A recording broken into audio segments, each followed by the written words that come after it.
இறைவனியர்களுக்கு வணக்கம். நான் ராம்குமார். இந்த தை மாதம் துலாம் ராசி நேயர்களுக்கு என்னென்ன மாதிரியான ஏற்றங்கள் மாற்றங்கள் தரப்போகுது அப்படிங்கிறத பாக்குறதுக்காக காத்துக்கிட்டே இருக்கீங்க. நிச்சயம் எப்போ போல இந்த ராசி பலனை கணித்து சொல்வதற்காக நம்மளோட இணைஞ்சிருக்காங்க நங்கநல்லூர் டாக்டர் பஞ்சநாதன் ஐயா அவர்கள். சார் வணக்கம். இந்த மாதம் தை மாதம் துலாம் ராசி நேயர்களுக்கு என்னென்ன மாதிரியான ஏற்றங்கள் மாற்றங்கள் தரப்போகுது? ஒரு மனிதர் எப்படி வாழணும் அப்படின்னு யார்கிட்டேருந்து கத்துக்கிடணும்னா துளாராசிக்காரங்கள்டேருந்து கத்துக்கிடணுங்க. ராசிகளில் மிக உயர்ந்த ராசி துலாம் ராசி. துலாம் ராசிக்கு ஒரு சிம்பலை கொடுத்தாங்க பாருங்க, தராசுன்னு ஒரு சிம்பலை கொடுத்தாங்க. அதோடைய அர்த்தம் என்னன்னா, எல்லாரையும் நான் ஈக்குவலாக தாங்க பார்ப்பேன், ஒரு பாரபட்சம் பார்க்க மாட்டேன். வேண்டியவங்க வேண்டாதவங்கெல்லாம் கிடையாது, எது நியாயமோ அந்த நியாயத்துக்கு தான் நான் பேசுவேன் அப்படின்னு சொல்லக்கூடிய ராசி துலா ராசி. தை மாசம் எப்படி இருக்குங்க துளாராசிக்கு? கிரகநிலைகள் எப்படி இருக்கு? நெஞ்சிற்கு பிடித்த மனிதர்களை நீங்கள் சந்திப்பீர்கள், இதயத்திற்கு நெருக்கமானவர்களை இந்த மாதம் நீங்கள் சந்திப்பீர்கள். துளாராசிக்கு நம்ம மிக முக்கியமாக சொல்ல வேண்டியதுதான், உங்கள் இதயத்திற்கு நெருக்கமானவர்களை சந்திப்பீர்கள். பொதுவாக துளாராசி எளிமையாக காதலில் விழுந்து விடாது, காதலில் ஏமாந்து விடாது. துளாராசி ரொம்ப கவனமாக தான் இருக்கும். இந்த மாதம் உங்கள் இதயத்திற்கு நெருக்கமானவர்களை சந்திப்பீர்கள். ரொம்ப நாளாக கல்யாண தடை இருக்கு, இப்பெல்லாம் பேரண்ட்ஸே சொல்லிடுறாங்க, நாங்கள் மாப்பிள்ளை பார்த்து பார்த்து அழுது போச்சு, பொண்ணு பார்த்து பார்த்து அழுது போச்சு, நீ ஏன் உனக்கு வேணுங்கிற பொண்ணை தேர்ந்தெடுத்துக்கப்பா அப்படின்னு சொல்கிற காலமெல்லாம் வந்துருச்சு. அப்படி சொன்னாலும் பொண்ணு கிடைக்கணும் இல்லை திருமணத்துக்கு அப்படின்னு தேடிக்கொண்டிருக்கக்கூடியவர்களுக்கு நல்ல அருமையான வரணிப்பாவை இந்த தை மாதம் அவ்வளவு நல்லா இருக்கு. துளாராசிக்காரங்களுக்கு சுக்கிரன் தாங்க சாமி. டெய்லி காலையில் எழுந்திரிச்சோன்னா வீட்டில் விளக்கேற்றி சாமி கும்பிடணும். ஒரு நல்ல செல்வ செழிப்பு ஒரு மனிதனுக்கு வரணும்னா என்ன செய்யணும்? வீட்டில் தினந்தோறும் விளக்கேற்றி சாமி கும்பிட்டு பாருங்க, செல்வ செழிப்பு மெல்ல வர ஆரம்பிக்கும். குறிப்பாக செல்வத்தை தரக்கூடிய தெய்வம் மகாலட்சுமி. அந்த மகாலட்சுமி வழிபாட்டை செய்தால் வாழ்க்கையில் மிகப்பெரிய யோகத்தை பெறலாம். யாருக்கெல்லாம் சுக்கிர பகவானோடு இந்த சனி பகவான் சம்பந்தப்படுகிறாரோ அவர்கள் ரொம்ப செல்வ செழிப்போடு இருக்காங்க. அது பெரிய ஒரு யோகம். சுக்கிரனோடு இந்த சனி சம்பந்தப்படணும். அது குடும்ப வாழ்க்கையில் பிரச்சனை வருது, அதெல்லாம் வேற. ஆனால் செல்வ செழிப்பு வரக்கூடிய ஒரு யோகம் கிடைக்கிறது. இப்போ உங்களுக்கு பாருங்க, இந்த சுக்கிர பகவான் எங்க உட்கார்ந்துருக்கிறாரு அப்படின்னு பார்த்தீங்கன்னா, ராசிக்கு 4ஆம் இடத்திலே இருக்கிறார். புதுசா ஒரு வாகனம் வாங்குற யோகம் இந்த மாசம் துலா ராசிக்கு இருக்கு. ஒரு 2 வீலராவது அட்லீஸ்ட் நான் வாங்கிடுவேங்க, நான் கார் வாங்க போறேங்க அப்படின்னு சொல்ல பல துலா ராசிக்காரங்களை இந்த மாசம் பார்க்கலாம். நீங்க நினைச்சபடி வாங்குவீங்க, நினைச்சபடி நடந்துருச்சுன்னாங்க பாருங்க. அப்படிப்பட்ட ஒரு யோகமான காலமா உங்களுக்கு இருக்க போகுது. படிக்கக்கூடிய மாணவர்கள் 4ல் சுக்கிரன் உட்கார்ந்தா பெண்கல்வி, பெண்கள் படிக்கக்கூடிய படிப்பில் சமுதாயத்தில் உயர்ந்த வெற்றிகளை பெறுவீங்க. கேம்பஸ் இன்டர்வியூவில் பெண்களுக்கு இந்த மாதம் நிறைய வேலை வாய்ப்பு கிடைக்கும். கார் ஓட்டுறவங்களுடைய எண்ணிக்கை, பெண்கள் கார் ஓட்டுபவர்களின் எண்ணிக்கை இந்த மாதம் அதிகரிக்கும். இந்த துலா ராசிக்கு அதிபதியான சுக்கிரன் பெண்மையின் மகத்துவத்தை இந்த மாதம் அதிகப்படுத்துவார்னு கிரகநிலைகள் அப்படி சுட்டி காட்டுது. ராசிக்கு அதிபதி சுக்கிரனோட பாக்கியாதிபதி புதன் சேர்ந்தார். இது சாதாரண யோகம் இல்லை. ராசிக்கு அதிபதியும் பாக்கியாதிபதியும் சேர்றாங்கன்னு சொன்னால் வாழ்க்கையில் உயர்ந்த வெற்றிகளை நீங்கள் பெறப்போகிறீர்கள் அப்படின்னு அர்த்தம். ஒரு எஜுகேஷன் சம்பந்தமாக உங்களுக்கு என்ன தடைகள் இருந்தாலும் சரி, துளாராசிக்காரங்களுக்கு படிப்பில் என்ன தடைகள் இருந்தாலும் சரி இப்போ நிவர்த்தி ஆகும். நீங்கள் ஒரு 10th +1 +2 படிக்கிறீங்க, நல்லாவே ஸ்கோர் பண்ண முடியல, படிப்பு கஷ்டமாக இருக்குன்னு சொல்கிறவங்களாம் பாருங்க, இப்போ நல்ல பாடங்கள் புரிய ஆரம்பிச்சிடும், நல்லா படிக்க ஆரம்பிச்சிருவீங்க, நல்ல முன்னேற்றம் தெரியும். அதே போல் உங்களுக்கு பார்த்தீங்கன்னா 2ஆம் இடத்திற்கு அதிபதி செவ்வாய், அவர் சுக்கிரனோடு சேர்றாரு. அது ரொம்ப விசேஷம். நீங்கள் காசு பணம் நிறைய சேர்ந்தவங்களெல்லாம் பார்த்தீங்கன்னா 2ஆம் இடத்தின் அதிபதி சுக்கிரனோடு சேர்ந்திருப்பார். ஜாதகத்தில் சுக்கிரனோடு தொடர்பு பெற்றிருப்பார், சுக்கிரனை பார்த்திருப்பார். இப்படிப்பட்ட அமைப்பு இருக்கும். அப்படி இருக்கிறவங்க தான் வாழ்க்கையில் வசதியாக இருக்கிறாங்க. அந்த அமைப்பு இந்த மாதம் துளாராசிக்காரங்களுக்கு இருக்கு. ரொம்ப நாளாக நகை வாங்கலையா, இந்த மாதம் நகை வாங்க போறீங்க. வீட்டுக்காரத்தை கேட்டு அவர் மாட்டேன்னு சொல்லி அப்படி வாழ்க்கை ஓடிடுச்சு இல்லை, இந்த மாதம் உங்களுக்கு நகை கிடைக்கக்கூடிய யோகம், புது ட்ரெஸ் கிடைக்கக்கூடிய யோகம், அதெல்லாம் உங்களுக்கு துளாராசிக்காரங்களுக்கு மிக அருமையாக இந்த மாதம் அமையுது. அதே மாதிரி கல்யாணம் செய்யக்கூடிய ஒரு 2 கூடிய சுக்கிரன் அவர் அமைஞ்சிருக்கக்கூடிய அமைப்பை பார்க்கிற போது நல்ல கல்யாணம் செய்தி கூடி வரப்போகுது. அந்த யோகம் உங்களுக்கு இருக்கு. ராசியை குரு பார்க்கிறார். எவ்வளவு நாள் தாங்க கௌரவ குறைச்சலாவே வாழ்த்துக்கிட்டு இருந்தீங்க, கௌரவம் இப்பொழுது பெருகும். வெளி உலகம் உங்களை பாராட்டும், நல்ல பெயரும் புகழும் கிடைக்கும். இதெல்லாம் இப்போ உங்களுக்கு நடக்கக்கூடிய காலகட்டங்க. ஸோ துளாராசிக்காரங்களுக்கு நிறைய மேன்மைகள் இப்படி உங்களுக்கு காத்திருக்கு. அதே மாதிரி பார்த்தீங்கன்னா சூரிய பகவான், லாபாதிபதி சூரிய பகவான், அவர் 4ஆம் இடத்துல இருக்கார். அடுக்குமாடி குடியிருப்புல வீடு வாங்கக்கூடிய யோகம் வருதுங்க. துளாராசிக்காரங்களுக்கு அடுக்குமாடி குடியிருப்புல வீடு வாங்கக்கூடிய யோகம் இப்பொழுது பெருகி வருகிறது. இது ஒரு நல்ல விஷயமா இருக்கு. 5ஆம் இடத்துல இருக்கக்கூடிய ராகு பகவான், ரொம்ப நாளா குழந்தை பாக்கியம் இல்லாதவங்க இப்போ திருநாகேஸ்வரமோ காளகஸ்தியோ போய் இந்த மாசம் கும்பிட்டுட்டு வாங்க, நல்ல குழந்தை பாக்கியம் உண்டாயிருச்சு அப்படின்னு நீங்க சொல்லிடுவீங்க. அதே சமயத்தில் 5ஆம் இடத்துல ராகு இருக்கிற போது மனசு அதிர்ஷ்டத்தை நம்பும். ரொம்ப கவனமா இருந்துக்கணும். அதிர்ஷ்டத்தை நம்பலாம், தவறான வழிகளில் சம்பாதிக்க போயிடக்கூடாது. அதில் மட்டும் கவனமா இருங்க. இந்த மாதம் உங்களுக்கு வேலை வாய்ப்பில் இருக்கக்கூடிய ப்ராப்ளம் எல்லாம் சால்வ் ஆகும். நல்ல வேலை வாய்ப்பு விஷயங்கள் உங்களுக்கு கைகூடி வரும். 6ல் இருக்கக்கூடிய சனி பகவான் நல்ல வேலை வாய்ப்பை உருவாக்கி தருவார். குடும்பத்தில் சந்தோஷம் இருக்கும். பிஸ்னஸ், அந்த புதன் பகவானுடைய அனுகூலம் 10ஆம் இடத்தை நோக்கி இருப்பதனால் பிஸ்னஸ்ல ஒரு நல்ல டெவலப்மெண்ட் இந்த மாதம் பார்க்க போறீங்க. அது துளாராசிக்காரர்களுக்கு மிக மிக நல்ல மாதம். இந்த மாதத்தில் நீங்கள் வழிபட வேண்டிய தெய்வம் நெல்லையப்பரை வழிபாடு செய்யுங்கள். நெல்லையப்பர், நெல்லை சென்று நெல்லையப்பரையும் காந்திமதி அம்மனையும் வழிபட்டு விட்டு வாருங்கள். உங்கள் வாழ்க்கையில் எல்லா வகையான முன்னேற்றங்களும் உங்களுக்கு தேடி வரும். தை மாதம் அப்படின்னு எடுத்துக்கிட்டீங்கன்னா ஒவ்வொரு மாதங்களுக்கு ஒரு சிறப்பு உண்டு. இப்போ சித்திரை மாதம் எடுத்துட்டோம்னா சித்திரை விஷு அப்படின்னு பேசுகிறோம். வைகாசி மாதம் எடுத்துட்டா வைகாசி விசாகம் பேசுகிறோம். அதே மாதிரி பகவான் கிருஷ்ண பரமாத்மா கீதையில சொல்றார், மாதங்களில் நான் மார்கழி அப்படின்னு பேசுறார். அப்படி ஒவ்வொரு மாதத்திற்கு ஒரு உயர்வு இருக்கிற மாதிரி தை மாதத்துக்குன்னு ஒரு தனி சிறப்பு இருக்கு.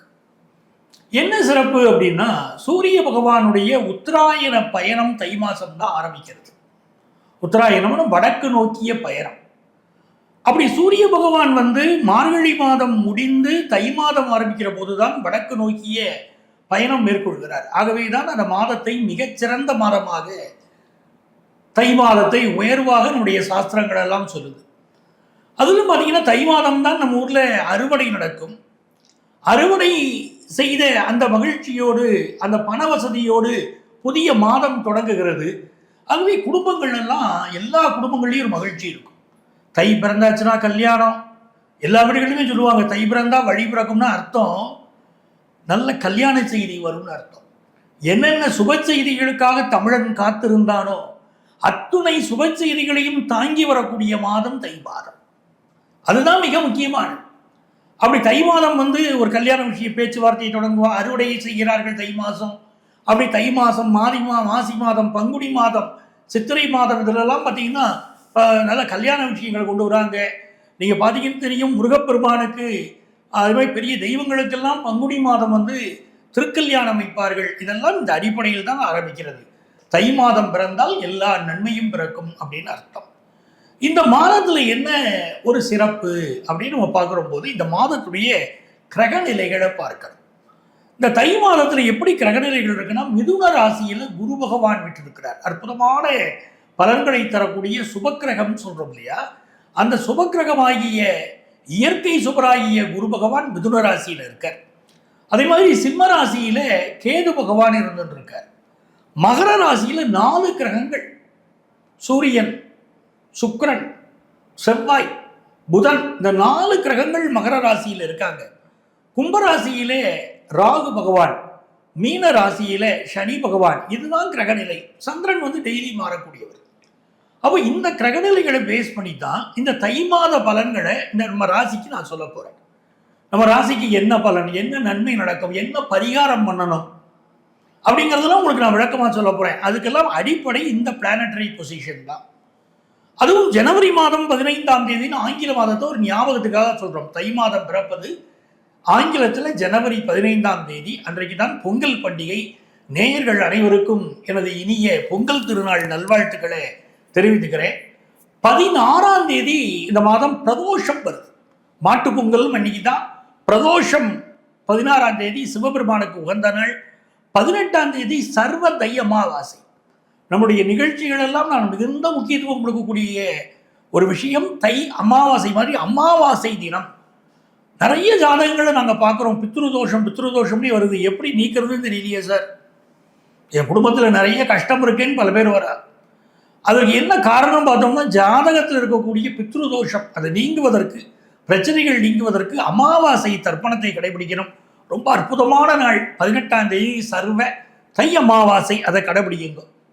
அதே மாதிரி விரதங்களில் உயர்ந்த விரதமான திருவோண விரதம் 20ஆம் தேதி வருது. இதெல்லாம் இந்த மாதம் வரக்கூடிய மிகச்சிறந்த விஷயங்கள். 25ஆம் தேதி ரத சப்தமி, பீஷ்மர் முக்தி அடைந்தார் அப்படின்னு சொல்றோம் இல்லையா, ரத சப்தமி, பீஷ்மாஷ்டமிலாம் அடுத்தடுத்த நாட்கள் அப்படி வந்துடுது. பிப்ரவரி மாதம் 1ஆம் தேதி அது தைப்பூசம், முருகனுக்கு ஒரு நாள் திருநாள் இல்லையா, அந்த அற்புதமான நாள் தைப்பூசம். அன்னைக்கு விரதம் இருந்து முருகப்பெருமானை வழிபடுவது இந்த தை மாதத்தில் எல்லா நல்ல பலன்களையும் தரும். விநாயகப் பெருமானை வழிபடக்கூடியவர்களுக்கு 5ஆம் தேதி சங்கடகர சதுர்த்தி. அந்த சங்கடகர சதுர்த்தி வழிபாட்டை மேற்கொள்ளுங்க. உங்கள் வாழ்க்கையில் என்ன தடைகள் இருந்தாலும் அது விலகும். மிக முக்கியமாக நீங்கள் இந்த தை பிறந்தால் வழி பிறக்கும் கேட்டதில் மிக முக்கியமாக இன்னொரு சமாச்சாரம் சொல்லணும். பிப்ரவரி மாதம் நமக்கு ஜனவரி 15 பிப்ரவரி 15 வரைக்கும் இந்த தை மாதம்னு சொல்கிறோம். அதில் ஜனவரி மாதம் 17ஆம் தேதி காணும் பொங்கல். முதல்ல நம்ம சொல்லக்கூடியது தை பொங்கல் சொல்கிறோம், அப்புறம் மாட்டுப் பொங்கல் பேசுகிறோம். 17ஆம் தேதி காணும் பொங்கல், ஒருவரை ஒருவர் காணக்கூடிய நாள். எங்கள் வீட்டில் பொண்ணு இருக்குது, உங்கள் வீட்டில் பையன் இருக்கா அப்படிங்கிற மாதிரி திருமணத்திற்காக ஒரு அறிமுகமாக கூட காணும் பொங்கல் ஒரு காலத்தில் நம்முடைய பாரம்பரியத்தில் இருந்திருக்கு. இன்னைக்கு மேட்ரிமோனியல் வெப்சைட்லாம் நிறைய வந்துருது. அந்த காலத்தில் ஒருவரை ஒருவர் தெரிந்து கொள்வதற்கு, ஒரு குடும்பத்தில் வயது வந்த பெண் இருக்கிறாள், பையன் இருக்கிறான்னு தெரிந்து கொள்வதற்கெல்லாம் இந்த காணும் பொங்கல் பயன்பட்டது. அவ்வளவு அற்புதமான மாதம். இப்போ நம்ம ராசிக்கு இந்த மாதம் என்ன பலன்கள், என்ன பரிகாரங்கள் பண்ணணும்னு உங்களுக்கு சொல்லிட்டேன். நிறைய நண்பர்கள் கேட்குறீங்க, சார் தோல் நோய்கள் நிறைய இருக்குது, இதை நீக்குவதற்குரிய நாட்கள் அப்படின்னு இந்த மாதத்தில் எது சிறந்த நாள் அப்படின்னு கேட்குறீங்க. மருத்துவத்திற்கு, குறிப்பாக தோல் நோய் சம்பந்தப்பட்ட பிரச்சனைகள் தீர்வதற்கு இந்த மாதம் முதல் 3 நாட்கள், தை மாதத்துடைய 1, 2, 3 நாட்கள், இந்த 3 நாட்கள் மிகச்சிறப்பான நாட்கள். இந்த நாட்களில் தோல் நோய்க்கு மருத்துவம் எடுத்துக்கொண்டால் அற்புதமான தீர்வு கிடைக்கும். தோல் நோய் மருத்துவர்கள், டெர்மட்டாலஜிஸ்ட்னு தெரிஞ்சுக்கோங்க. இது உங்களுக்கு வரக்கூடிய உங்களுடைய நோயாளிகளுக்கு குணமாவதற்கும் அற்புதமான நாட்களாக இந்த 3 நாட்கள் இருக்குது. அதை கிரக நிலைப்படியும் சரி, அந்த நாளுடைய திதிப்படியும் சரி எல்லாம் மிகச்சிறப்பாக அமைகிறது.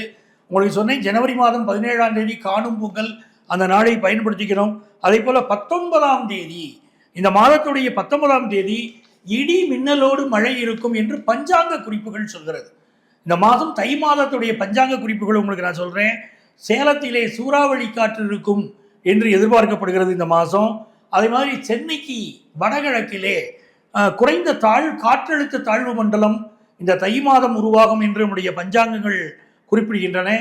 கடலூரிலே ஒரு சின்ன புயல் இருக்கலாம் இந்த மாதம் என்றும் எதிர்பார்க்கப்படுகிறது. அதே போல கம்பளி பூச்சிகளுடைய தொல்லை கொஞ்சம் அதிகமாக இருக்கும் தை மாதத்திலே என்று குறிப்பிடப்படுகிறது.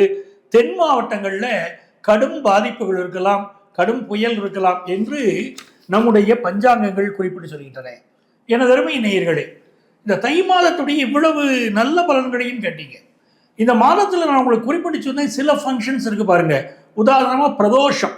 இந்த பிரதோஷம் அன்னைக்கு சிவபெருமான் கோயிலுக்கு அவசியம் போகணும். சிவபெருமானை வழிபடுகிற போது அதில் அற்புதமான ஒரு பாடல் இருக்கு, உங்களுக்கு தெரியும், சித்தர் பாடல். ஓடி ஓடி ஓடி ஓடி உட்கலந்த ஜோதியை நாடி நாடி நாடி நாடி நாட்களும் கழிந்து போய் வாடி வாடி வாடி வாடி மாண்டு போன மாந்தர்கள் கோடி கோடி கோடி கோடி எண்ணிறந்த கோடியே ஓம் நமச்சிவாய ஓம் ஓம் நமச்சிவாய ஓம் நமச்சிவாய ஓம் ஓம் நமச்சிவாய.